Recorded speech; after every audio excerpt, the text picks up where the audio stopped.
আজ বাড়ি থেকেই শাকসবজি তুলে সেটাই রান্না হলো। তো কী তুললাম, কী করলাম, তো চলো তোমাদেরকে প্রথম থেকেই দেখাই। সো হ্যালো এভরিওয়ান, আমার নতুন একটা মিনি ব্লগে তোমাদের সবাইকে ওয়েলকাম। তো দেখো, ঘুম থেকে উঠে আমি প্রথমে উঠানটা ঝাড় দিয়ে নিয়েছি, আর বাকি কিছু টুকটাকি কাজ ছিল সেগুলো করে নিয়েছি। তারপরে বসে পড়েছিলাম আমার সকালবেলা সেই খাবারগুলো খাওয়ার জন্য। দেখো, আমি মধু দিয়ে রসুন খেয়ে নিয়েছিলাম। তারপরে করে নিয়েছিলাম নিজের একটু স্কিন কেয়ার।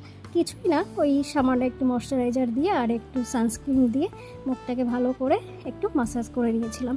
এটা প্রত্যেকেরই আমার খুব জরুরি এটা করা, তো সেটাই করে নিয়েছিলাম। তারপরে আমি একটু চুলটাকে আঁচড়ে ভালো করে চুলটাকে ওপরে বেঁধে নিয়েছিলাম, এই গরমে যাতে মুখের সামনে চুলগুলো এসে আমাকে ডিস্টার্ব না করে। তো সেটাই করেছি।